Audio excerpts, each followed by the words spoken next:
Chairs No Waiting, episode number 625, Frank E. Myers. Two Chairs No Waiting is brought to you each week by the folks over at WeaversDepartmentStore.com. Drop by over at Weavers and check out some of the great Mayberry items they have there, like the Mayberry Finest collection. That's right, you can head over and get food from Weavers. They've got neat and reverent peach jam, country bacon, good old store-bought hamburger dill pickles, gracious living strawberry jam. We got coffee, blackberry jam. Head over to WeaversDepartmentStore.com and check it out. Two Chairs No Waiting is also brought to you by donations from listeners just like you. The executive producer of episode number 625 is Butch Ruffner. Thank you, Butch, and thank you for being here with me in Mayberry. It's always fun to spend time visiting and talking. I know I say that every week, but it's true every week to get to talk about the Andy Griffith Show and just visit. And I mean, it just can't get much better than that. Last week, we talked about Frank E. Myers is not Mr. Schwamp. So we went through that entire podcast last week in a desire and hope that we would be able to we'd be able to nip in the bud people saying that Frank E. Myers was Mr. Schwamp. So far, it looks like we've done pretty well.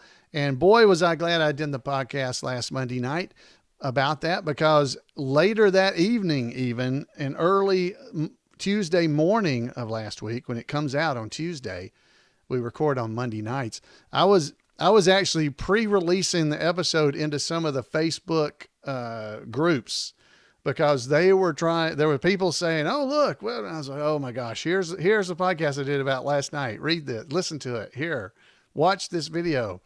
And so hopefully with your assistance, as you went out and made sure nobody spread that rumor, we will nip this in the bud, unlike we did with the Gloria DeHaven Aunt B situation we had a few years ago, where everybody thought this is Aunt B when she was young, and it was Gloria DeHaven. So hopefully we were able to do that. But who is Frank Myers? That was a better question as we started looking into the fact that he wasn't Mr. Schwamp. So we're going to talk about that.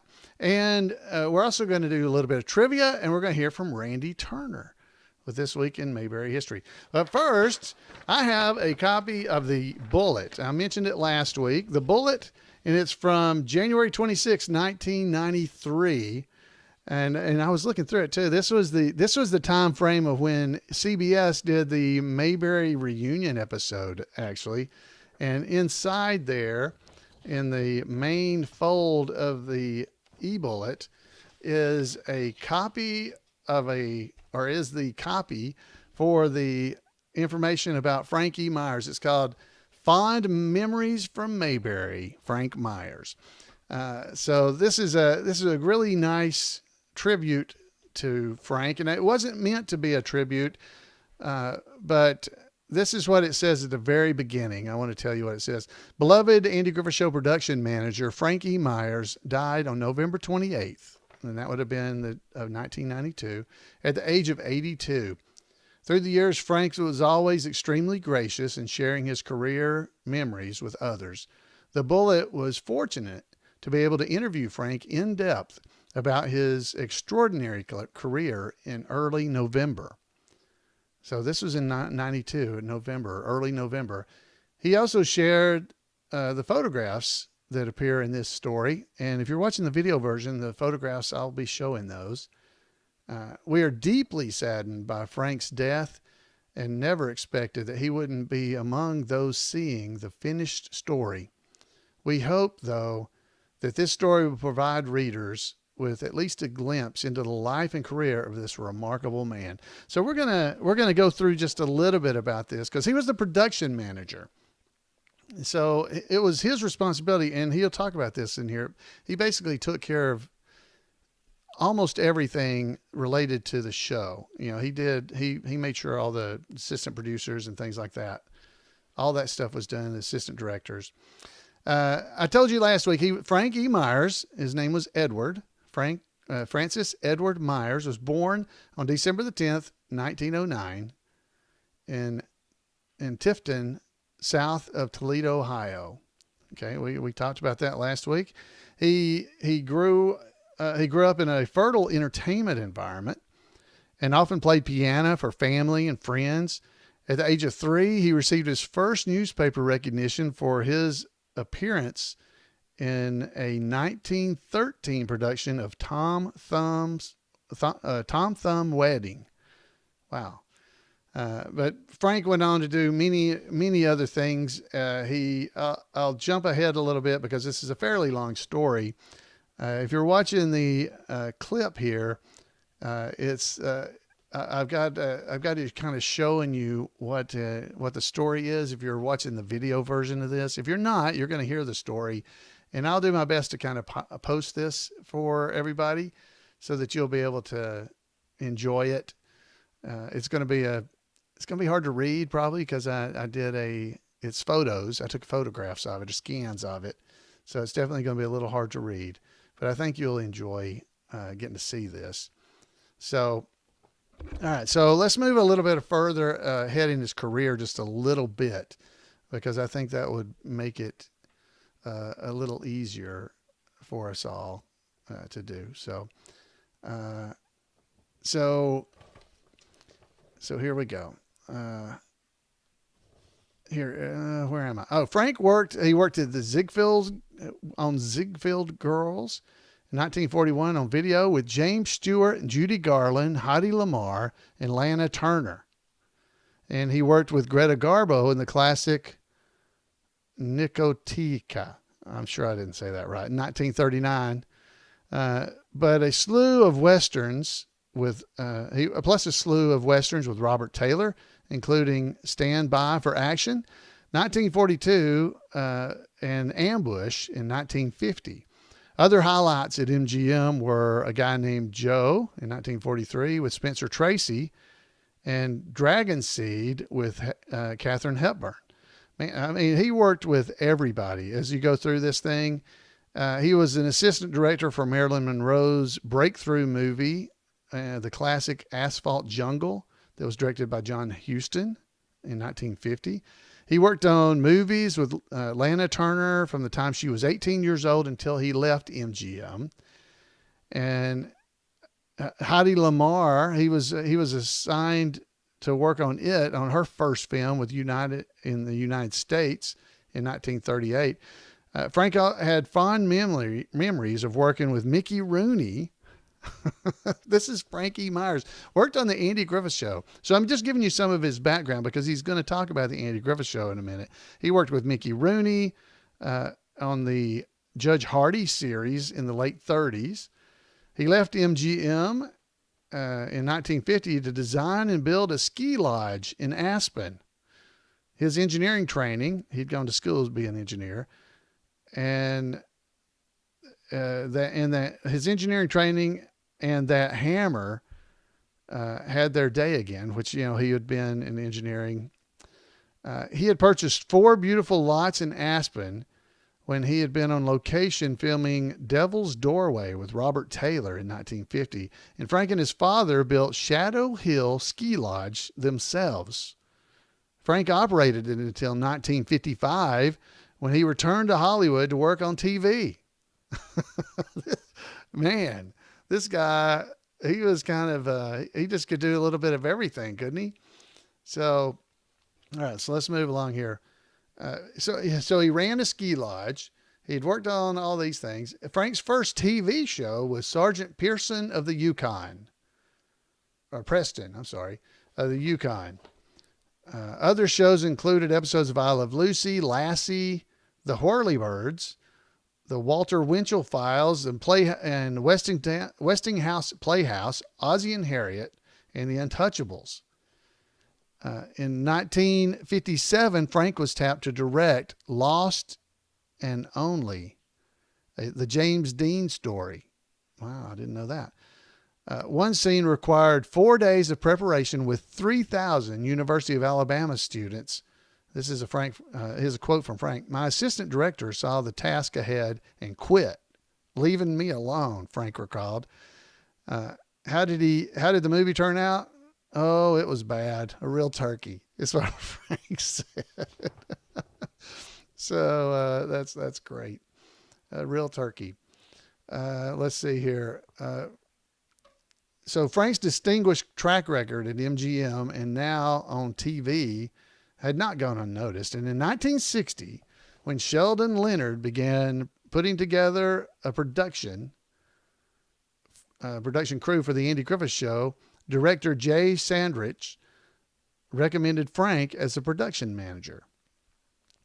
Quote, if nothing else, MGM production people had a reputation for doing good work, Frank recalled. Frank brought in fellow MGMers Bruce Bilson and Bob Saunders to work on the Andy Griffith Show as assistant directors. Sheldon Leonard and Danny Thomas had the Danny Thomas Show, which was shot before an audience with 3-camera technique, but they had no firsthand knowledge with motion picture techniques or all the problems of making a show with one camera. My experience with one camera technique proved useful. One camera TV was exactly the same as making a movie, except it was just 24 minutes. Frank accepted the job. That was a quote from Frank, by the way, so you'll know that. During the same time, Frank was also the production manager for the Dick Van Dyke Show from 1961 to 66, the Bill Dana Show from 63 to 65, and 3 seasons of Gomer Pyle USMC from 64 to 67. The launching of That Girl, he was involved in, and the first 2 seasons of I Spy. Though Frank had many fabulous memories of his MGM years, he always said that his 7 seasons working on the Andy Griffith Show were his favorites. Here's a quote. It was the highlight of my career. They were the happiest years because of the high caliber of both creative and performing artists under the Thomas Leonard banner. And working with Sheldon Leonard, Aaron Rubin, Dick Link, and the rest of the guys, it was just great. And all the great writers, the root of any series success, wonderful people. Those were happy days, end quote. Time and again, Frank would recall with the greatest admiration the work of the Andy Griffith Show cast and crew. Quote, brilliant is what he said. Brilliant work. Aaron Rubin and the writers were absolutely the best. They created such good characters, all of them. They don't do that today, end quote. Frank worked with so many of the best performers in Hollywood that it's hard for him to pick a favorite. Here's a quote from him, quote, but without question, I'd say Clark Gable, Robert Taylor, and Andy Griffith, who is a top drawer in every respect, Frank said. One of his favorite stories was one of his first meeting with Ron Howard. It's, quote, Jean, that's Ron's mom, brought Ronnie to my office so we could meet. Ron wasn't quite 6 years old. It was in early 1960. I asked him how tall he was, and he didn't know. I stood him against the door frame of the office and made a mark. The mark was 46 inches from the floor. He was absolutely the greatest kid in pictures. And I worked with a lot of them. Mickey Rooney, Judy Garland, Lana Turner, Margaret O'Brien, Liz Taylor. Ronnie, he added, had great parents. Rance and Jean made sure everything was handled correctly. And his school teacher, the late Catherine Bartons, was an exceptional woman, end quote. As production manager, it was Frank's job to take care of the details and bring each episode in on budget. Quote, anything except talent was my responsibility. Assistant directors, writing, props, wardrobe, catering, etc. were all part of the cost that I had to supervise. We'd take each script and look at how many sets and locations it called for, and we'd do a complete breakdown. If there were too many sets, for instance, we'd get the writers and cut scenes that were going to cost too much or just weren't worth the money. Then once it was set, you get the art director and look for the best ways to cut costs. And again, continue to get input from Aaron Rubin and the writers. The key was to maintain a high quality, but keep the cost of the show down. That's ends his quote.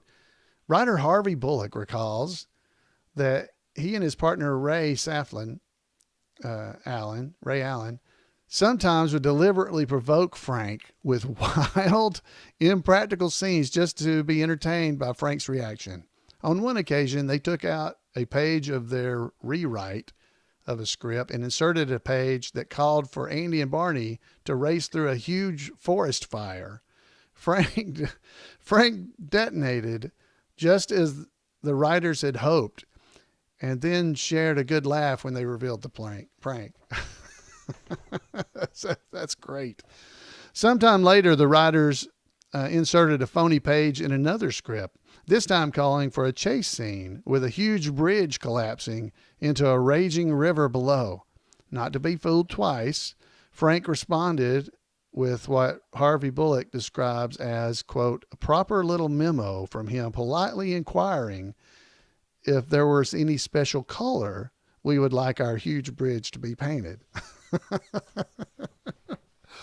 Wow, you know that getting off of the script here a little bit. Isn't that nice to hear? Because the people on the Andy Griffith Show, as they were making the show, they enjoyed each other's company enough that they could pull little pranks on each other, and it was a good relationship that they had. And I think that's part of the reason we see such amazing stuff happen on the Andy Griffith Show is people like Frank E. Myers and the writers and stuff. That's commentary by Alan. Let's move along. You'd rather hear about this.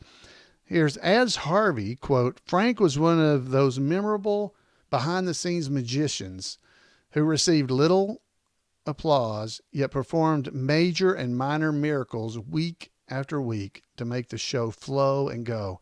Every time I see his name in the credits, I can't help but grin and remember what an affable spirit he was, end quote. One of the things Frank was proudest of was finding the location for the opening credit sequence of the Andy Griffith Show. Quote, Andy, Sheldon, Aaron, and I were sitting around trying to figure out what to do for the opening of the show.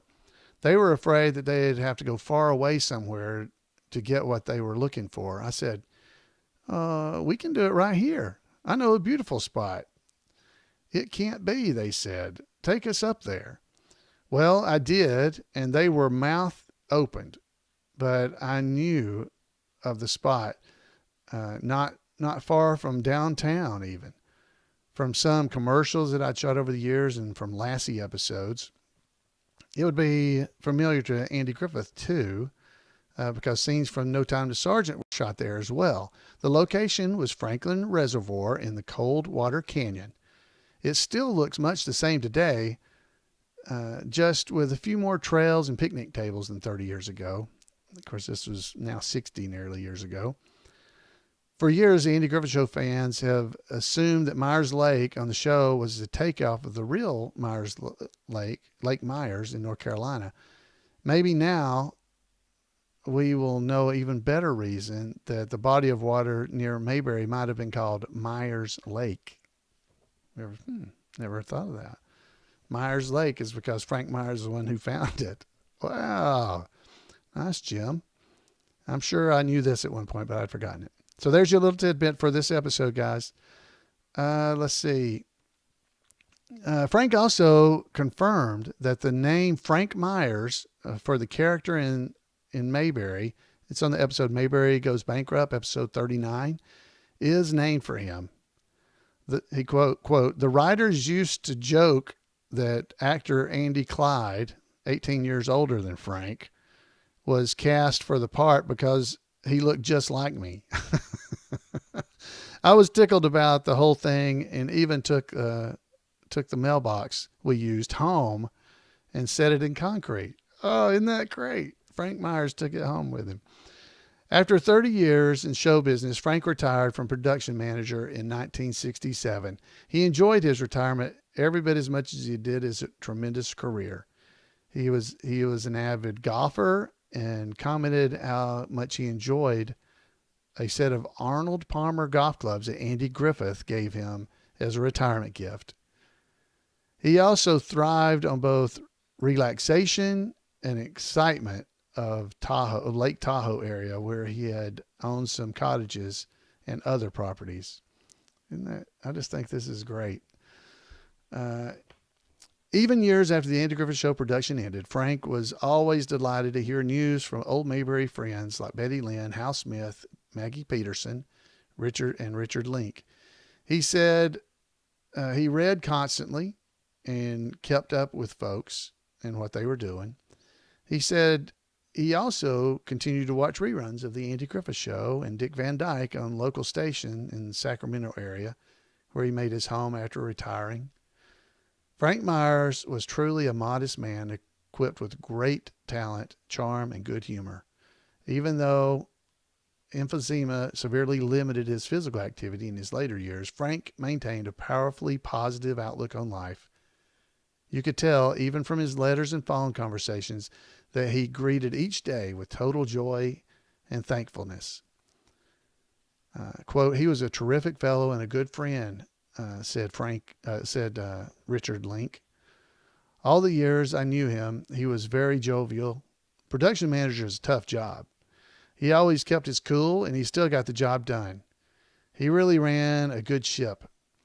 Everybody liked him, and I only had good things to say about him.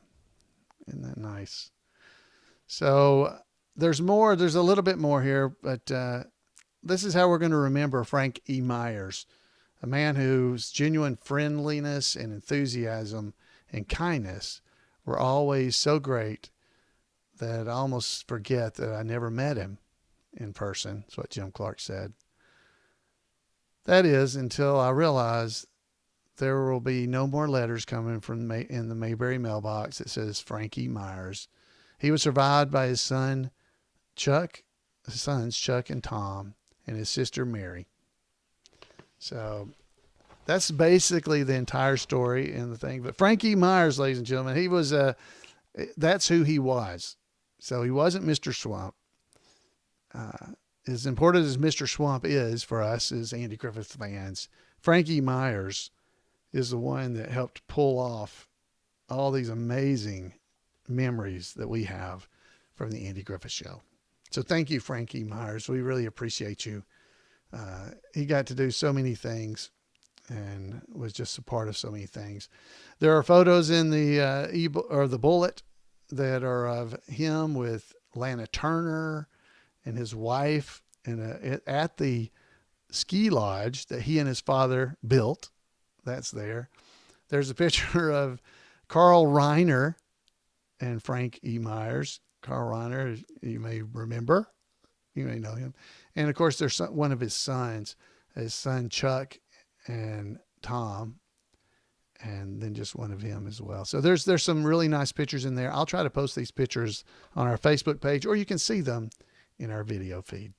All right, guys, that's all I got there. So let's move along now to some trivia. Everybody's ready for some trivia? So let's play a little trivia music. Let's see. Here we go. Trivia time. Everybody get their pencils out. 5 questions. Here we go.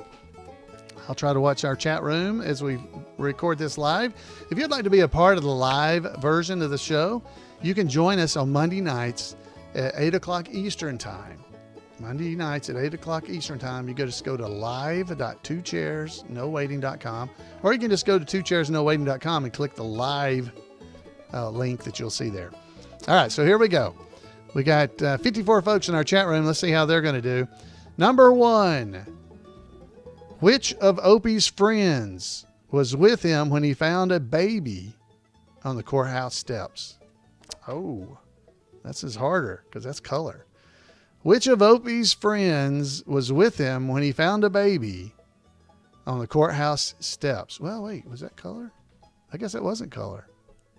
I don't remember. I'm seeing it in black and white, but I think it was color.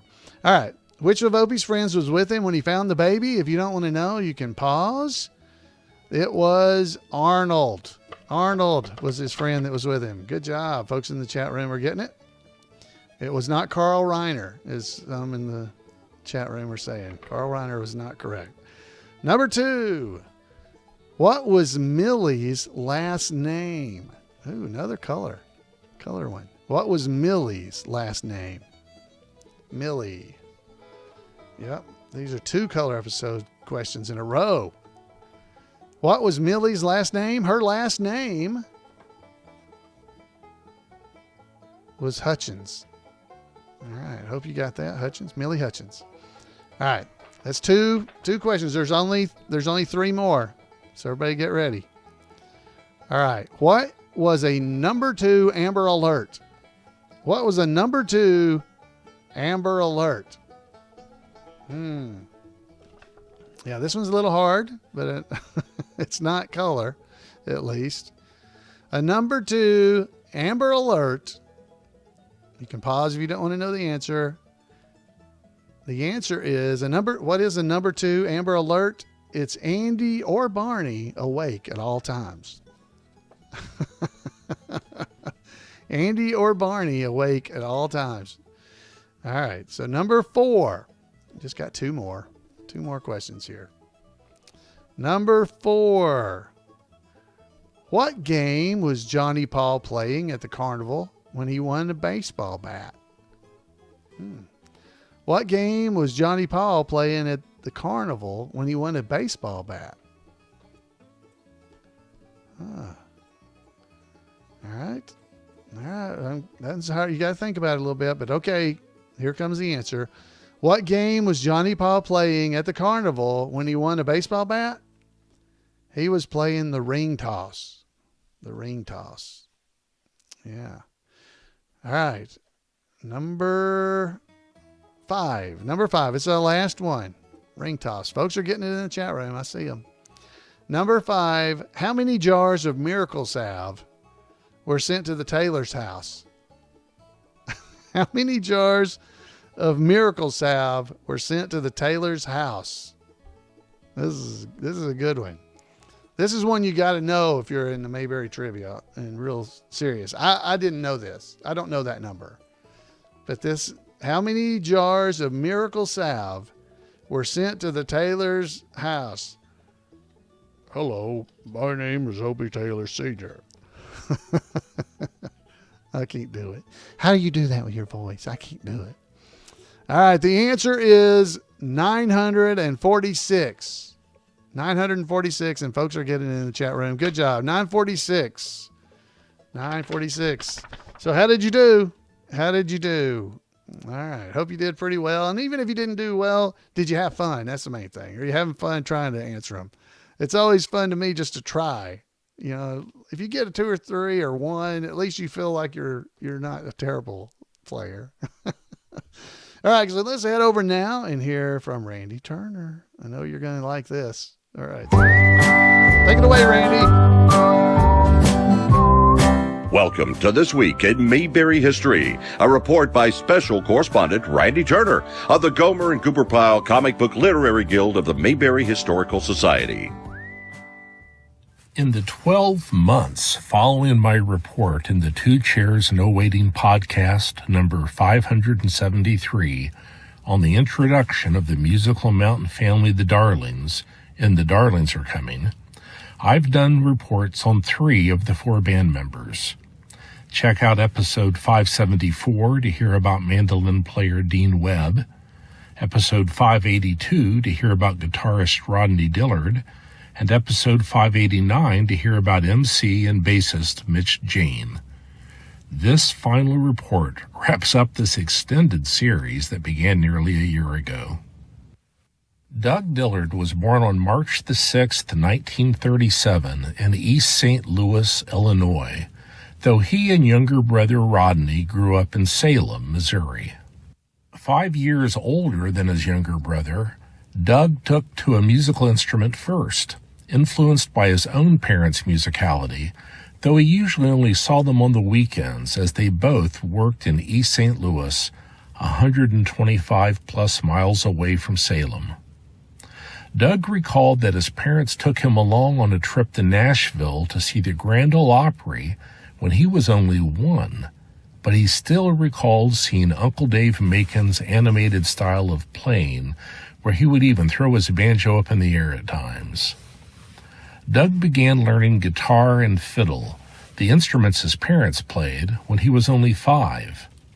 At the age of 15, he got his first banjo and taught himself to play, not realizing banjo players use picks on their fingers. Naturally, one of Doug's banjo heroes was Earl Scruggs. He wrote to Earl and eventually convinced his parents to drive him to Earl's house in Nashville. It says much about Earl Scruggs that he invited the young man and his parents inside, gave Doug an impromptu banjo lesson, installed Scruggs tuners on his banjo, which allows a banjo player to accurately change pitches while playing, and even gave him some of his own picks. While still in high school, Doug and his brother played first in their group, the Ozark Mountain Boys, then later played in the Dixie Ramblers. The latter group also included a young John Hartford, who had often played fiddle with the Dillards' father. Doug developed into an extraordinary banjo picker, but he did not initially attempt music as a career. He attended Washington University in St. Louis, then worked as a bookkeeper. When Doug got a phone call from his younger brother Rodney, who had enrolled in college but quickly decided he instead wanted to pursue a music career, Doug did not try to talk him out of leaving school. Instead, he suggested they team up and pursue playing professionally. After recruiting Dean Webb to play mandolin and teaching Salem disc jockey Mitch Jane to play bass, the foursome traveled to Los Angeles. They were quickly spotted performing at a local club by a scout with Elektra Records, which signed them to a recording contract. Before their first month passed in Los Angeles, they were also cast as the Darling Boys in the Andy Griffith Show. The Darling Boys were generally unnamed, but in their initial appearance, Doug's character was named Jebin. In their final appearance in the show, Andy Griffith instead called them by their real first names.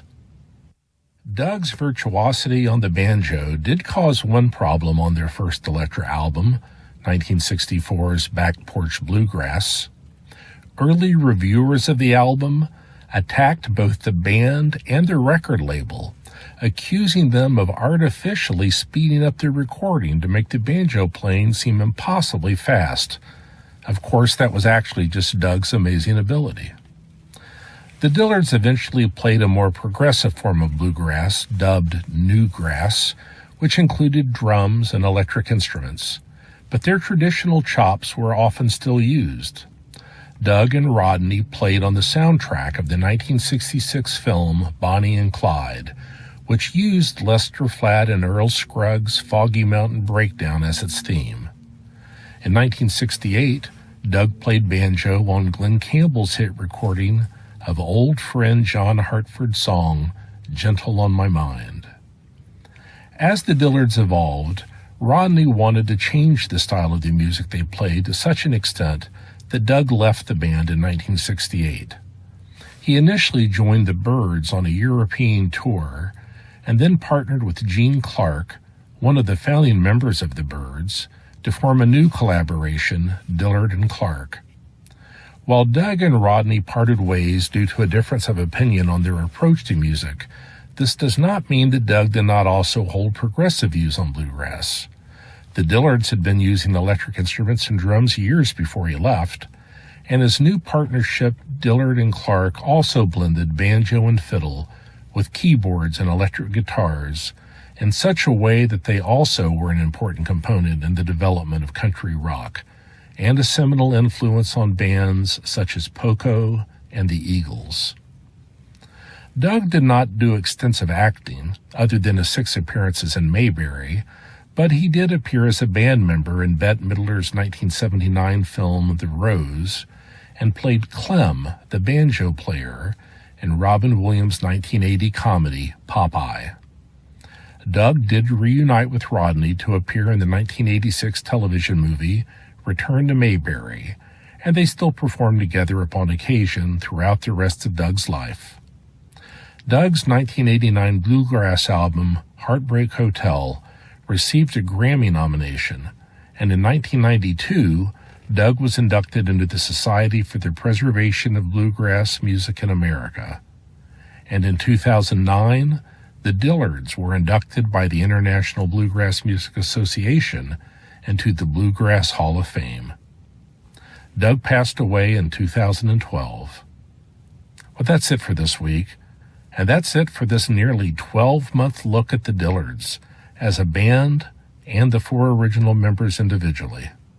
As always, thanks for listening, and remember to take care of yourself, take care of others, and take Andy's advice, and go out there and act like somebody. Wow, thank you, Randy, for that great report. Man, he just keeps coming up with great stuff. If you want to make sure you don't miss out on any of what Randy's doing, send him an email at turnersgrade@gmail.com, turnersgrade@gmail.com, and he'll keep you informed. So, Randy, thank you, and I want to thank all of you who are listening or watching the podcast. Thank you for being here. I want to thank you for taking the time to just spend with me. Those of you who are patrons, I have patrons that are donating to the podcast to keep it going. I want to thank them as well. If you'd like to do that, that'd be wonderful. You can head over to patreon.com/2chairs, and you can limit how much money you give me. You can say $1 an episode and no more than $2 a month or something. However you want to do it, I appreciate it. And if you can't do that, just go out there and tell folks about it, because we're trying to spread the Mayberry, just the whole spirit of everything, just to keep us all going. It's so fun to be able to pull these articles, amazing things that Jim Clark over the years has done. I want to thank him again for that, just for keeping those, all this Mayberry information alive for us all. Wow. What a wonderful gift he has given us in doing that. So I just want to thank him and thank Randy for all the fun he's been doing. Head over and make sure you don't miss out on his book, Mayberry First. You can get that at Weaver's Department Store. Mayberry First. You can go over and check that out at Weaver's. It's a great book. He sent me something that was a correction from last week, and I just don't remember what it was. Dadgummit. I should have looked that back up. But it's in his book, Mayberry First, so you'd be able to see it there, whatever the answer was. I'll find it for next week. I'm sure Randy might remind me, but I've got it. I just forgot. So, folks, it is always great, as I said, to be here with you. I hope you enjoyed yourself. I enjoyed myself here in town. So I'd love to hear from you. You can give me a call at 888-684-8415, or you can drop by 2chairsnowaiting.com, and there's all kinds of information there about how to get back with me and give me information. It's just really wonderful to hear your voice, so I like for you to call in. You can email me. That's there too. But folks, I just thank you again for spending time in Mayberry with me. I hope it's fun for you. Hope you're enjoying the trivia. Some of the folks in the chat room said trivia is too hard. They're not enjoying it. Trivia is not stress-free, is what they said. So until next time, folks, study up on your trivia a little bit, and we'll see you right here on 2 Chairs. Good night, everybody.